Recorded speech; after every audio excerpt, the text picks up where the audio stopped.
Bapa, kami kembali memohon belas kasihan-Mu untuk kami semua.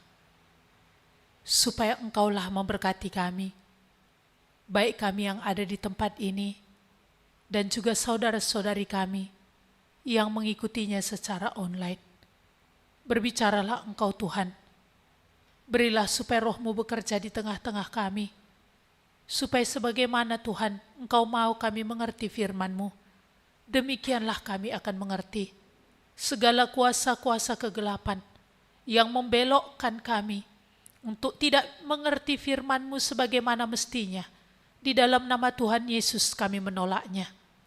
Tuhan, tidak ada seorang pun akan bisa memahami dengan pengetahuan sendiri akan Engkau, akan diri kami, kalau bukan pekerjaan Roh-Mu yang kudus itu, yang menolong kami untuk boleh semakin mengenal-Mu dan juga melihat diri kami di hadapan-Mu.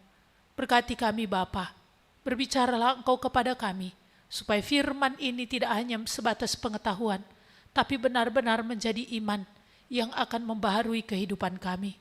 Terima kasih Bapa, kami menyerahkan diri kami semuanya kepada Engkau. Di dalam nama Tuhan Yesus kami berdoa. Amin.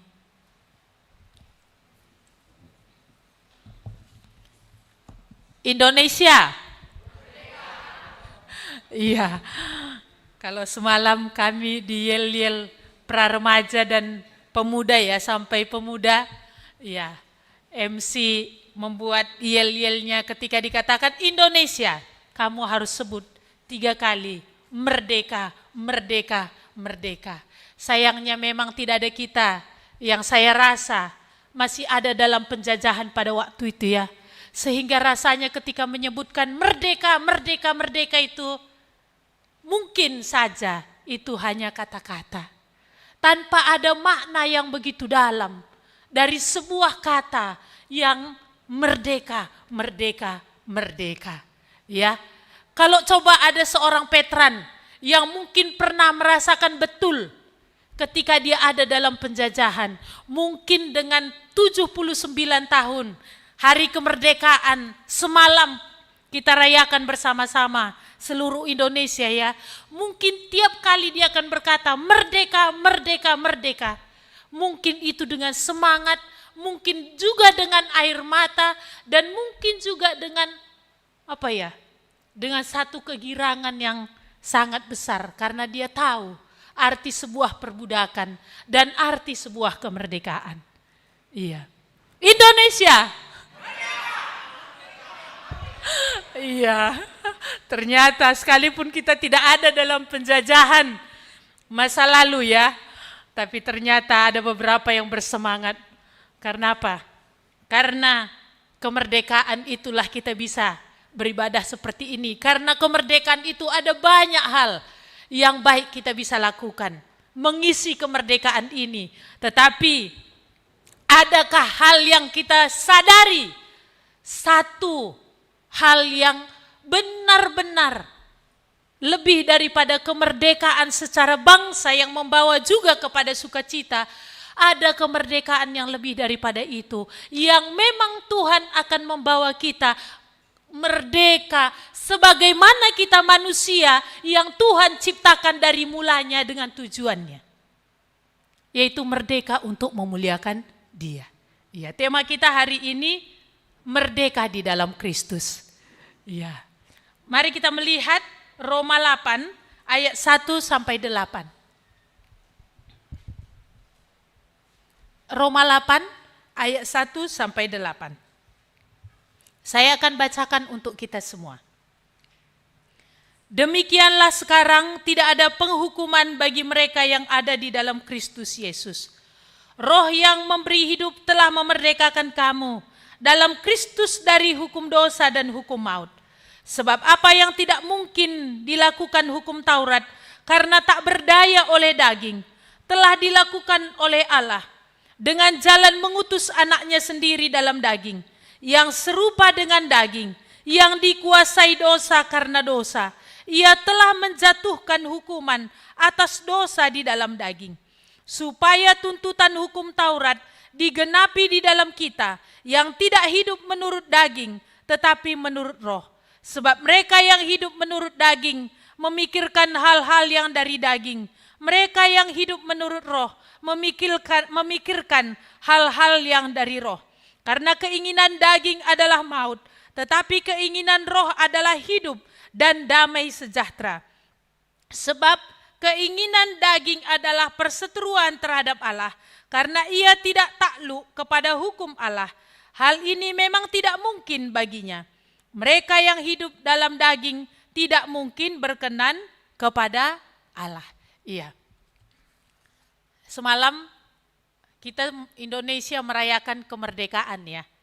Ya, di dalam alinea pertama Undang-Undang Dasar kita 1945 menuliskan bahwa kemerdekaan itu adalah hak semua bangsa. Dan itu yang harusnya ditegakkan. Ya, tetapi kita melihat ada kemerdekaan yang Tuhan juga ajarkan di dalam Alkitab.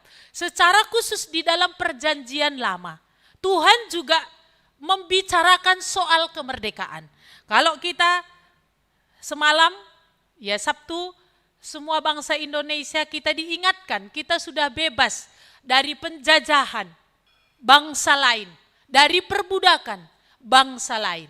Ya kalau kemarin ada firman Tuhan di Praremaja dan Pemuda saya singgung bahwa di tahun 1800-an itu sering kali dilakukan perdagangan. Orang-orang Afrika yang dibawa ke Amerika ataupun ke Eropa untuk diangkut sebagai budak. Mereka tidak memiliki hak. Tidak ada lebihnya mereka seperti lembu-lembu yang dipekerjakan. Kalau mati seperti lembu tidak ada harganya. Jadi mereka memang benar-benar dibuat menderita. Jadi ada satu film dokumenter yang mengangkat tentang hal ini juga begitu ya. Tetapi di situ diceritakan bagaimana satu kapal ini ketika budak-budak Afrika ini diangkat untuk akan dijual ke Amerika ataupun daerah Eropa. Jadi ketika mereka ada di tengah lautan, budak-budak ini mengerti apa artinya nanti ketika mereka dijual. Jadi mereka memperjuangkan hak mereka di tengah lautan dengan melakukan perlawanan terhadap kapten dan juga awak kapal. Dan mereka membunuh kapten dan awak kapal itu. Tetapi mereka ditaklukkan, dikalahkan oleh tentara yang kemudian menguasai mereka, tentara Eropa ini. Dan mereka dibawa ke Eropa untuk diadili. Tapi di tengah pengadilan ada satu pemimpin daripada budak ini, mewakili para budak yang sudah membunuh kapten dan juga awak kapal karena mereka menginginkan kemerdekaan dan tidak mau dijual sebagai budak. Di tengah-tengah pengadilan itu, walaupun dia tahu suaranya bisa tidak diperhitungkan, walaupun dia tahu bisa saja dia tidak dipedulikan, tapi di dalam ketidakmungkinan ini dia berteriak dengan bahasa Inggris yang terbata-bata. Dia berkata, beri kami kemerdekaan. Beri kami kemerdekaan. Di tengah pengadilan itu, di hadapan hakim dan semua jaksa penuntut dan mungkin tak ada pun jaksa pembelanya. Di situ dalam ketidakmungkinan itu, dia berteriak. Semakin nyaring dan terus bersuara, merdekakan kami, merdekakan kami. Pengadilan itu menjadi hening dengan teriakan Bapak ini karena kesungguhan hatinya, kehancuran hatinya, dan juga harapan yang besar untuk memperoleh belas kasihan. Nah di sini tadi kita melihat apa yang Paulus katakan di dalam Roma 8 ayat 1 ini. Demikianlah sekarang. Tidak ada penghukuman bagi mereka yang ada di dalam Kristus. Sebelumnya di dalam pasal 7, di ayat yang ke-24, bagaimana Paulus ini menjerit. Aku manusia celaka. Siapa yang dapat melepaskan aku dari tubuh maut ini? Ada hati jeritan, ada jiwa yang menjerit. Satu kesadaran bahwa ada yang memperbudak. Satu kesadaran bahwa ada yang membelenggu, yaitu apa? Perbudakan dosa yang membawa kepada celaka. Siapa yang masih berpikir hari ini bahwa dosa itu nikmat? Itu sebenarnya sedang berada dalam tipuan maut. Siapa yang hari ini masih berpikir, kalau tadi di dalam sekolah minggu dewasa sudah disinggung, siapa yang masih berpikir bahwa ternyata menipu itu adalah satu kenikmatan. Itu hanya mempersiapkan akan memakan kerikil-kerikil, Tuhan katakan. Jikalau kamu mendapatkan uang dengan hasil tipuan, kamu hanya akan makan kerikil. Tuhan sudah berkata, adakah manusia akan bisa membalikkan itu? Kalau Tuhan sudah berfirman akan memakan kerikil, siapa yang akan bisa melawan firman ini? Maka tidak mungkin seorang penipu akan ada dalam kesejahteraan. Ini masih soal tipuan. Ini masih soal ketidakjujuran. Belum lagi soal yang lain. Maka di sini tadi Paulus menjerit di pasal 7 ayat 24 ini tadi, dia berkata, aku manusia celaka. Siapa yang membebaskan aku dari tubuh maut ini? Ini maut ini. Adakah satu kesadaran dalam diri kita bahwa tidak ada satu dosa pun membawa kepada keuntungan? Sementara mungkin saja iya. Tidak ada satu dosa yang membawa kepada kesejahteraan. Sementara mungkin bisa saja. Sementara mungkin ada, tetapi dalam sesungguhnya kita melihat inilah kebenaran. Bahwa apa? Dosa itu akan membawa kepada celaka. Bahwa dosa itu akan membawa kepada satu penderitaan. Bahwa dosa itu akan membawa kepada satu tekanan. Dan dosa itu akan membawa kepada keadaan yang sulit. Di dalam perjanjian lama, Tuhan sudah menyinggung tentang kemerdekaan yang diperoleh oleh orang Israel dari perbudakan Mesir itu. Itu sungguh anugerah Allah, karya Allah semata, bekerja lewat Musa, memimpin bangsa Israel keluar dari perbudakan Mesir. Tujuan Tuhan, keluar mereka dari perbudakan Mesir, bukan mereka bebas sesuka hati mereka tanpa ada lagi Mesir yang menguasai. Tetapi ketika Tuhan mengeluarkan mereka dari perbudakan Mesir, supaya mereka hidup mempermuliakan Tuhan. Mereka keluar dari pemujaan kepada Firaun, supaya mereka mengabdikan hidup kepada Tuhan. Itulah kemerdekaan. Jadi kemerdekaan di dalam perjanjian lama itu, kerangkanya sebenarnya sudah jelas.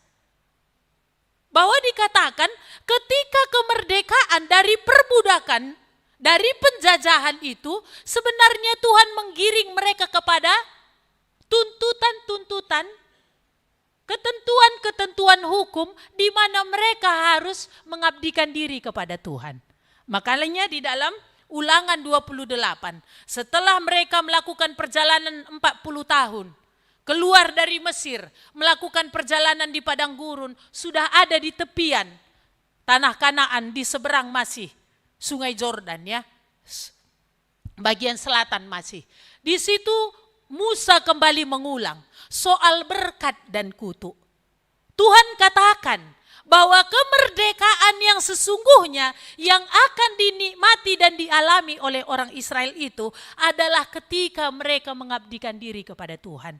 Di dalam kemerdekaan itu Tuhan berjanji bahwa Tuhan juga akan menolong mereka dari kuasa-kuasa yang menekan mereka, yang membuat mereka tidak bisa memuliakan Tuhan. Jadi kemerdekaan itu bukan berarti apa?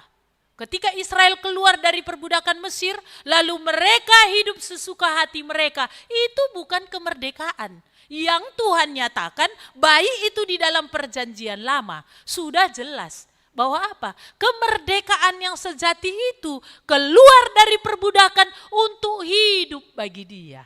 Inilah kemerdekaan. Maka ketika orang Israel sudah ada di tanah Kanaan, tapi ketika mereka tidak mau mengikuti Tuhan, tidak mau tunduk kepada hukum Tuhan, tidak mau taat kepada apa yang Tuhan katakan. Bukankah Tuhan bangkitkan lawan-lawan yang menentang mereka, yang akhirnya memperbudak mereka, menjajah mereka, yang justru juga Tuhan biarkan mereka diangkut sebagai tawanan ke negara-negara mereka. Jauh dari harapan, jauh daripada apa yang menjadi pertolongan Tuhan. Jadi di manakah? Apakah sesungguhnya kemerdekaan itu yang sudah Tuhan sebenarnya bukakan lembar demi lembar dalam perjanjian lama itu? Kemerdekaan yang sejati tadi adalah sesungguhnya ketika manusia tadi mengabdikan hidup kepada Tuhan. Karena disitulah Tuhan memberikan pertolongan. Disitulah Tuhan akan menyatakan kemurahan. Disitulah Tuhan menolong mereka dari semua yang akan melawan dan menjajah.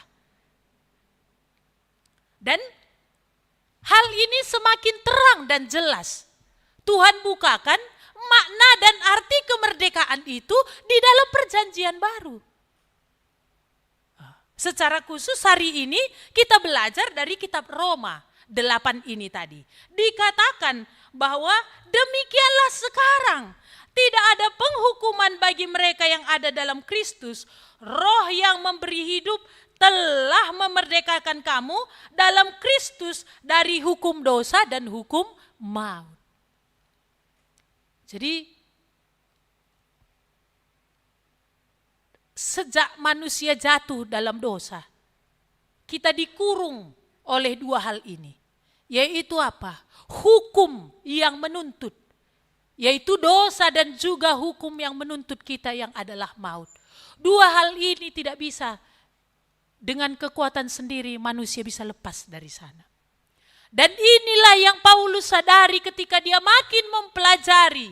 Dua hukum ini begitu berjuang. Yang membuat dia sadar, aku ini manusia celaka. Siapa yang bisa menyelamatkan aku dari tubuh maut ini? Ada jeritan. Ada sungguh-sungguh hati yang remuk dan hancur. Dari apa yang Paulus sadari mengikat dan membelenggu dia.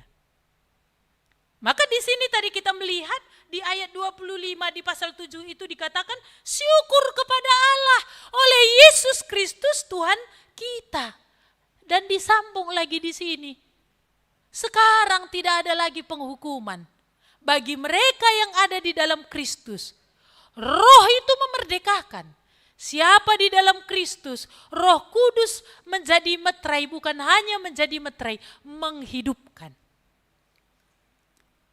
Dan juga memerdekakan dari hukum dosa dan hukum maut.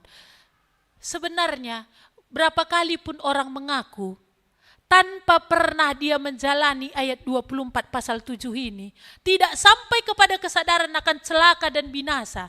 Sebenarnya pengakuan itu hanya sebatas pengakuan penjahat yang dipukuli oleh polisi. Udah capek dipukuli, ya sudahlah ngaku saja. Daripada dipukul terus. Tanpa memang ada satu kesadaran yang memang benar-benar robah aku. Gitu ya. Tanpa memang satu kesadaran, aku mau diubahkan. Maka di sini tadi Paulus ketika mengungkapkan ini, tentu ada satu kegirangan yang besar. Iya. Karena inilah yang Tuhan kerjakan, yaitu di dalam Kristus. Dan oleh Rohnya benar-benar ada satu kemerdekaan.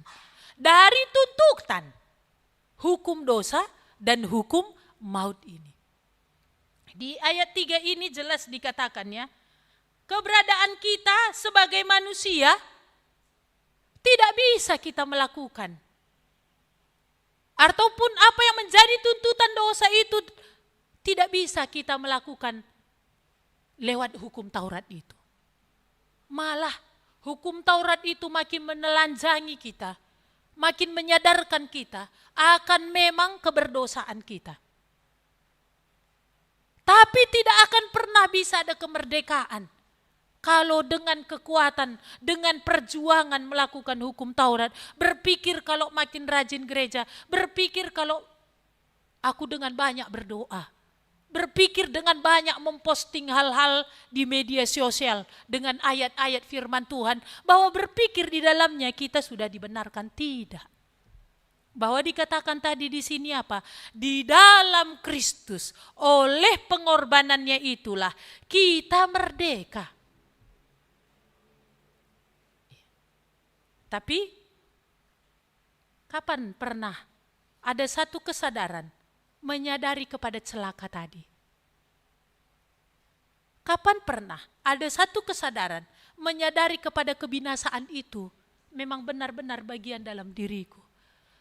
Kalau kesadaran yang ini tidak ada, maka apa yang Kristus kerjakan itu sebenarnya di kayu salib itu hanya seperti hafalan.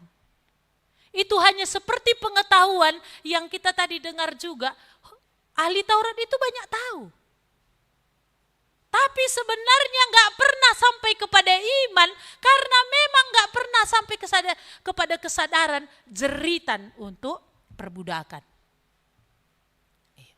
Maka di sini tadi dikatakan bahwa hukum Taurat itu menuntut kita.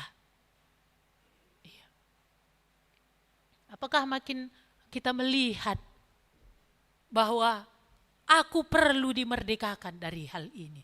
Aku perlu dilepaskan. Maka di sini tadi kita bersyukur. Roh yang memberi hidup telah memerdekakan kamu dari hukum dosa dan hukum maut. Bukan untuk hidup lagi di dalam daging, tapi untuk hidup dipimpin oleh roh. Kan banyak, ada, bukan banyak mungkin ya. Bisa saja ada orang berpikir, karena kan Kristus sudah mati untukku. Dia sudah membayar segala dosaku. Lalu berpikir apa? Aku berterima kasih dan bersyukur untuk apa yang Tuhan kerjakan di kayu salib itu. Tetapi apa? Tetapi hidup yang kuhidupi hari ini, suka-sukaku. Ini menurut kehendak hatiku. Itu bukan kemerdekaan yang dimaksudkan oleh Tuhan. Tetapi kemerdekaan yang sejati tadi, yang di dalam Kristus, roh itu memerdekakan dari tuntutan hukum Taurat untuk kita bisa hidup tidak terus di dalam daging. Tapi untuk hidup dipimpin oleh roh itu dengan firman-Nya. Mari kita melihat di dalam Yohanes 8 ayat 30. Yohanes 8 ayat 30. Apakah ini ayat yang sudah sangat kita tahu ataupun ada yang sampai menghafal? Iya. Kalau anak remaja kemarin, ini ada dibuat menjadi salah satu kuis, lama mereka jawab. Sampai diulang-ulang sama MC-nya pun tak dapat. Iya. Padahal ini kan salah satu firman Tuhan yang benar-benar, maksudnya harusnya ini dihafal oleh banyak orang-orang Kristen. Ya, mari kita melihat Yohanes 8 ayat 30. Setelah Yesus mengatakan semuanya itu, banyak orang percaya kepadanya. Maka katanya kepada orang-orang Yahudi yang percaya kepadanya, "Jikalau kamu tetap dalam firman-Ku, kamu benar-benar adalah murid-Ku, dan kamu akan mengetahui kebenaran, dan kebenaran itu akan memerdekakan kamu." Kepada orang-orang yang menyatakan dia sudah percaya, waktu ini kan Yesus menjelaskan dari mana dia datang dan siapa dia. Tetapi dicatat di sini bahwa banyak orang percaya kepadanya atas apa yang Yesus katakan. Tetapi Yesus katakan kepada mereka semua, "Jikalau kamu tetap dalam firman-Ku, kamu benar-benar adalah murid-Ku. Dan kamu akan mengetahui kebenaran, dan kebenaran itu akan memerdekakan kamu." Kalau kamu tetap dalam firman-Ku, kamu murid-Ku. Kalau kamu bilang kamu percaya dan kamu kemudian tidak tetap dalam firman-Ku, kamu bukan murid-Ku. Yang untuk akan aku ajar. Dan Tuhan kamu tetap dalam firman-Ku, kamu mengerti kebenaran, kebenaran itu memerdekakan kamu. Tiap-tiap orang merasa memiliki kebenaran. A memiliki kebenaran, B memiliki kebenaran, C memiliki kebenaran. Sehingga mempertahankan kebenaran sendiri, terakhirnya berkelahi. Tetapi ini tidak ada dasar. Tetapi firman Tuhan adalah kebenaran. Dan dikatakan kebenaran itu memiliki kekuatan untuk memerdekakan. Kebenaran itu tidak perlu dibela. Kebenaran itu nggak akan bisa digeser. Dan dikatakan tadi kebenaran itu memerdekakan. Apa itu firman? Jadi kalau kita bilang, aku percaya dan tidak tetap di dalam firman, tetap dalam firman kalau meyakini ini memerdekakan, kan ini ku pelajari. Kan ini aku pegang, kan ini aku percayai. Karena firman itu memerdekakan. Kalau cuma sekedar postingan, tapi nggak terima sebagai kebenaran, nggak diterima di dalam hati, kapan itu bisa memerdekakan? Kapan itu bisa mengubahkan? Maka tetap hidup di dalam perbudakan. Hidup dalam kebohongan. Hidup dalam tipuan. Hidup dalam ketidakbenaran. Iya. Maka di sini tadi dikatakan, kamu mengerti firman-Ku itu akan memerdekakan kamu. Kalau tetap. Jadi kalau mau merdeka, Tuhan katakan dan makin terus merdeka untuk hidup memuliakan Tuhan, dikatakan tetap dalam firman-Ku. Berarti perlu dipelajari, ini perlu untuk dipercayai, ini perlu untuk dipegang. Dan kedua dikatakan di ayat yang ke-36. Ayat 34 dulu saya baca. Kata Yesus kepada mereka, aku berkata kepadamu, sesungguhnya setiap orang yang berbuat dosa adalah hamba dosa. Dan hamba tidak tinggal dalam rumah, tetapi anak tetap tinggal dalam rumah. Jadi apabila anak itu memerdekakan kamu, kamu pun benar-benar merdeka. Bukan hanya firman memerdekakan, tetapi juga dikatakan anak. Yesus itu sendiri, firman hidup dan juga firman yang tertulis ini dikatakan memerdekakan. Dari mana? Dari perbudakan dosa. Kenapa Yesus singgung tentang perbudakan dosa? Karena di sini mereka protes ketika dimerdekakan, dibilang mereka tidak senang. Kami anak Abraham, kami orang merdeka. Tuhan bilang, kalau orang tetap dalam dosa berarti dia budak dosa. Abraham punya 2 anak, 1 anak merdeka, 1 anak budak. Anak merdeka itu dari Sarah, anak budak itu dari Hagar. Kalau anak merdeka dia tetap di rumah. Tapi kalau budak pada waktunya dia harus keluar dari rumah. Tidak ada hak waris secuil pun bagi dia. Berarti apa? Walaupun mereka keturunan Abraham, tapi yang mana? Masih dalam perbudakan. Iya. Masih mereka dalam perbudakan. Mereka masih sebagai keturunan Abraham memang secara fisik. Tapi tidak secara hati, iman yang melahirbarukan. Kalau Isa ada karena iman. Tapi kalau Ismail ada, itu karena usaha manusia. Dan tidak punya hak di dalam rumah. Pada waktunya harus keluar. Ini Tuhan bilang, jika anak itu memerdekakan kamu, kamu benar-benar merdeka. Iya. Iya. Sebenarnya Tuhan mengharapkan juga ada jeritan seperti yang mewakili budak tadi. Sekalipun dalam ketidakmungkinan dia didengarkan, dia tetap menjerit untuk menyuarakan supaya dia dibelas kasihi dan dibebaskan dari perbudakan.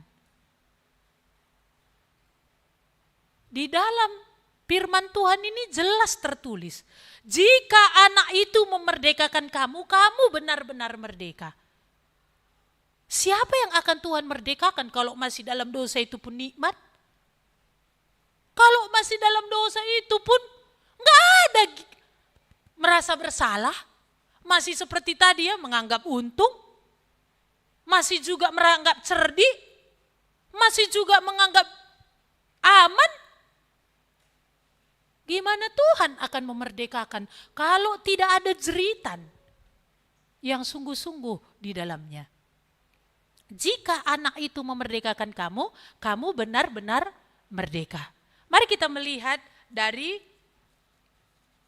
2 Petrus. 2 Petrus 2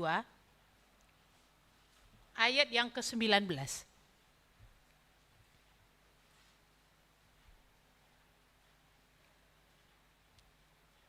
2 Petrus 2 ayat ke-19. Saya bacakan. Mereka menjanjikan kemerdekaan kepada orang lain, padahal mereka sendiri adalah hamba-hamba kebinasaan. Karena siapa yang dikalahkan orang, ia adalah hamba orang itu. Ini bercerita konteksnya tentang nabi-nabi palsu dan guru-guru palsu yang bercerita tentang kemerdekaan. Dimerdekakan. Tetapi dikatakan bahwa mereka saja pun hidup di dalam kenajisan. Mereka saja pun hidup di dalam kejahatan. Bukankah dunia juga menawarkan seperti itu ya? Bahwa apa? Enak di sini. Enak kau ikuti aku.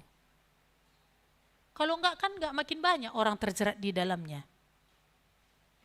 Mantap di sini. Tetapi bukankah Tuhan katakan bahwa dunia ini sedang menuju kepada kebinasaan? Karena dunia ini sendiri sudah berada di bawah kebinasaan. Bagaimana dia bisa menjanjikan bahwa kamu akan merdeka? Tetapi bukankah itu menjadi tawaran yang menggiurkan?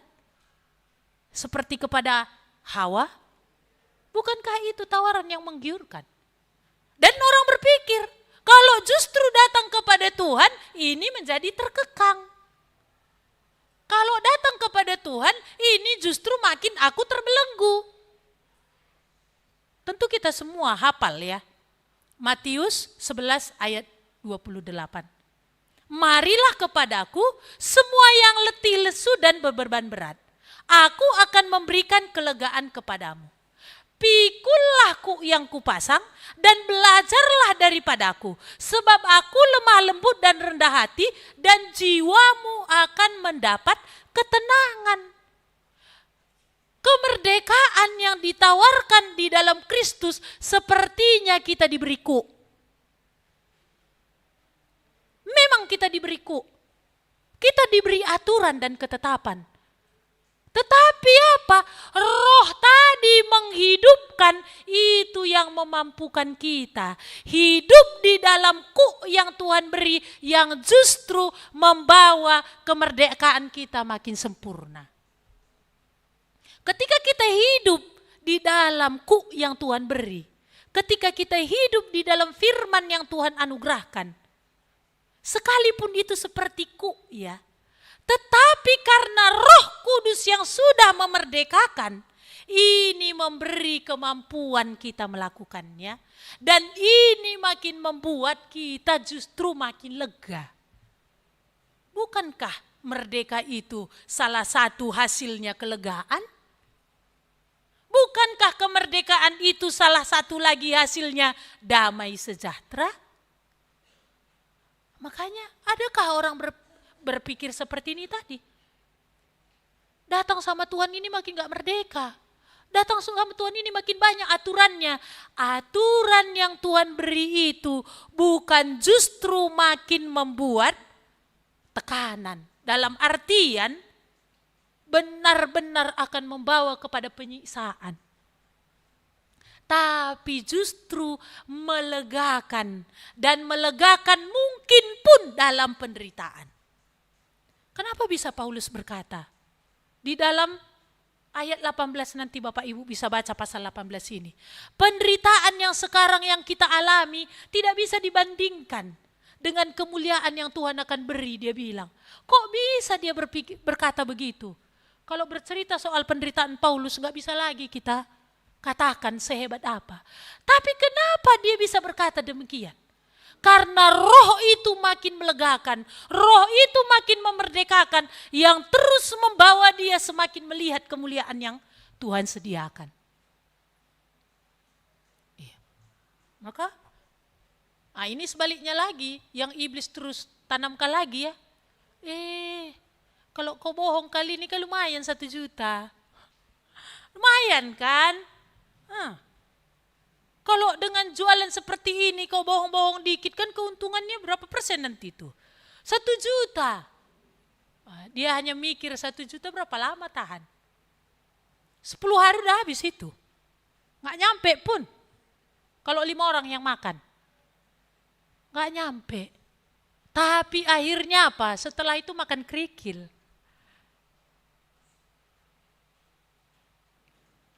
Iya. Di sini tadi kita melihat. Jelas firman Tuhan katakan, demikianlah sekarang, tidak ada penghukuman bagi mereka yang ada di dalam Kristus. Roh yang memberi hidup untuk memerdekakan kamu dalam Kristus dari hukum dosa dan hukum maut. Roh yang memberi hidup itu menolong kamu untuk tidak terus hidup dalam daging. Ini yang tidak akan bisa dilakukan tanpa iman kepada Kristus. Iman itu tidak akan sungguh lahir tanpa ada kesadaran sungguh dari tekanan dosa. Tanpa ada kesadaran melihat dosa ini tidak ada yang menguntungkan. Dosa ini benar-benar menghancurkan. Dosa ini membawa aku kepada kebinasaan. Jadi Tuhan bilang, mereka yang hidup dalam daging tidak mungkin berkenan kepada Allah. Di ayat yang satu lagi kita melihat, di ayat yang ke-9 sampai ke-11. Ayat 12, ayat 12. Mari sama-sama kita baca dua-dua ya. Jadi saudara-saudara, kita adalah orang berhutang, tetapi bukan kepada daging, supaya hidup menurut daging. Kita adalah orang berhutang. Kepada siapa? Kepada Tuhan yang sudah menebus kita di dalam kematian Kristus. Kita berhutang kepada Allah. Sebenarnya kita hutangnya 2 kali loh. Hutang pertama ada hutang sebagai ciptaan yang harusnya tunduk kepada Allah sang pencipta. Hutang kedua adalah hutang karena kita sudah ditebus, dibeli oleh pengorbanan darah Kristus. 2 kali kan? Pertama sebagai ciptaan. Kita sudah berhutang. Harusnya memang tunduk kepada Allah. Kedua, karena sudah terjual dalam kuasa dosa, hidup menjauh daripada Tuhan, tapi dibeli oleh darah Kristus. Jadi 2 kali. Kamu berhutang bukan kepada daging. Tetapi kita berhutang kepada Allah supaya hidup kita ini adalah bagi Dia. Roh menghidupkan kita untuk kita bisa hidup dipimpin oleh Dia. Roh tentunya akan memimpin kita untuk hidup di dalam firman. Tuhan katakan, jikalau firman-Ku tetap di dalam kamu, kamu akan mengerti kebenaran. Kebenaran itu akan memerdekakan. Jadi ayat yang ke-13 kita baca, sebab jika kamu hidup menurut daging, kamu akan mati. Tetapi jika oleh roh kamu mematikan perbuatan-perbuatan tubuhmu, kamu akan hidup. Ketika kamu hidup oleh roh yang memimpin kamu hidup dalam firman, kamu mematikan perbuatan-perbuatan daging, perbuatan-perbuatan tubuhmu, kamu akan hidup. Jadi kalau ini kan perlu terus dilawan ini. Segala keinginan daging ini. Dikatakan apa? Ketika kamu hidup oleh roh, kamu mematikan perbuatan-perbuatan daging yang justru makin memerdekakan kamu. Jadi di dalam firman Tuhan, apa itu kemerdekaan? Dilepaskan dari perbudakan dosa, dibebaskan oleh karena karya Kristus di kayu salib yang membayar hutang dosa kita untuk kita hidup bagi Dia. Maka di dalam kita hidup bagi Dia, disinilah kemerdekaan sejati itu. Disinilah kita akan makin ditolong, berkemenangan dari hal-hal yang melawan Tuhan itu di dalam diri kita. Karena kebenaran akan memerdekakan kamu, kalau kamu tetap di dalamnya. Jadi jangan, kalau seperti Paulus ini tadi, dari titik di mana dia datang kepada Tuhan, dari titik itu dia tidak pernah lepas lagi dari firman. Dan firman ini yang terus semakin memerdekakan dia, membaharui dalam roh dan pikiran, yang terus mematikan perbuatan-perbuatan daging di dalam dirinya. Jadi, apakah kita sudah dimerdekakan dari hukum dosa dan hukum maut ini? Kita melihat kemenangan itu ada. Lanai rintakna kita bagasna. Enggak semakin kita ditarik dosa itu makin dalam. Tetapi makin kita lihat kemerdekaan oleh karena roh itu. Dan karena firman yang terus kita mau belajar. Karena firman yang terus kita mau terima. Sekalipun kadang-kadang logika belum tunduk. Tetapi kalau ini kebenaran, ini aku terima. Alami ini 16 dengar kan? Kan ini berlawanan dengan logika. Ampuni tapi masih panas kan gitu ya. Tapi karena ini kebenaran Tuhan aku mau. Karena ini Tuhan katakan aku mau. Maka ketika pengampunan itu justru dilakukan, dilepaskan. Kok malah makin di sini ada kelegaan. Tapi begitu bilang, ilah terbane. Tak bawa naring kakna. Mana terbuat itu. Apa yang terjadi? Makin panas. Tapi begitu sekalipun belum tunduk logika ini, tapi begitu hati ini berkata, Tuhan aku mau. Iya. Begitu ketika firman Tuhan berkata, benar kau di situ. Walaupun selama ini udah terbiasa kan, nipu aja gak cukup gitu kan. Konon lagi benar cukup. Tapi karena ini Tuhan katakan, aku lakukan. Maka apa? Iya. Udah ada contohnya ya, janda Sarpat ya kan?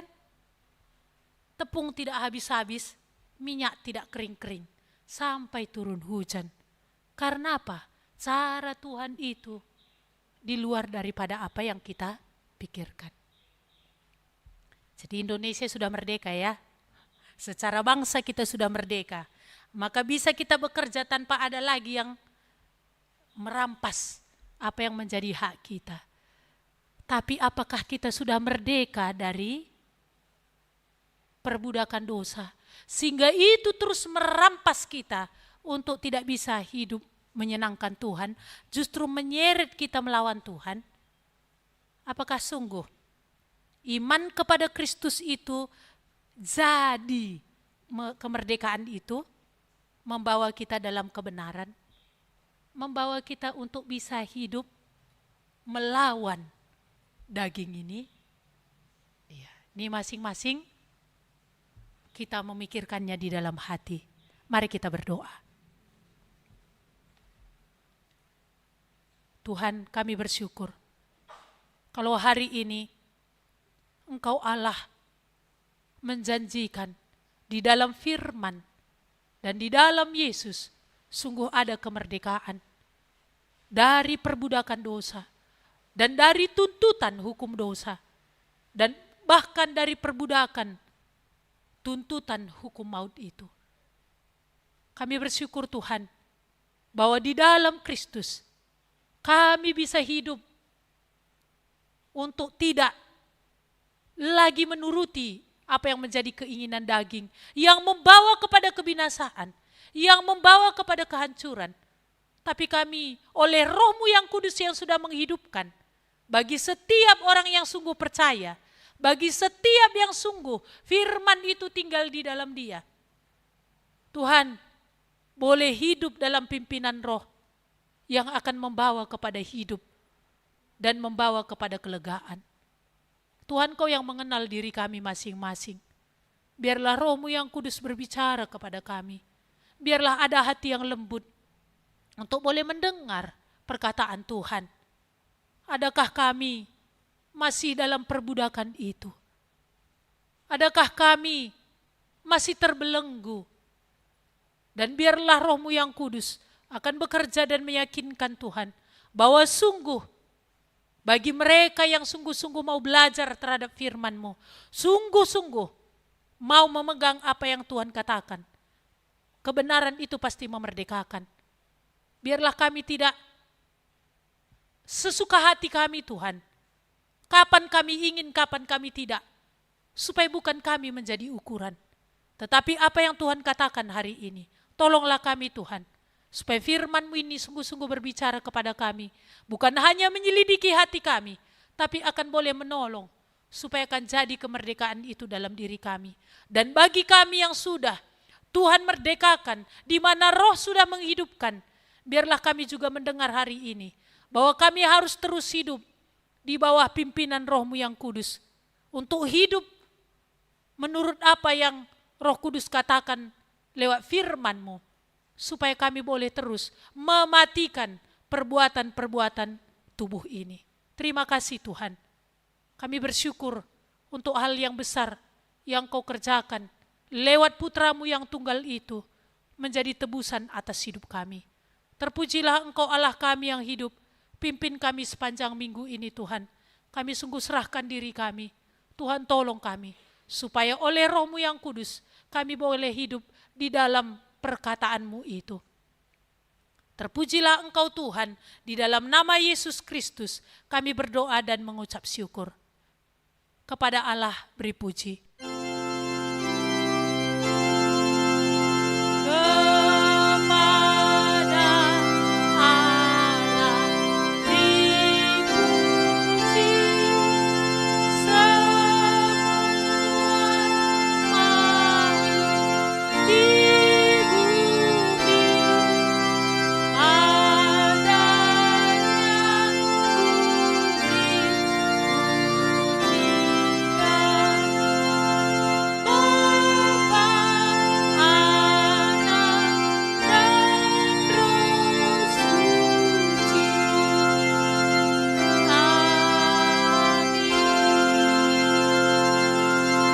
Selamat hari Minggu untuk kita semua.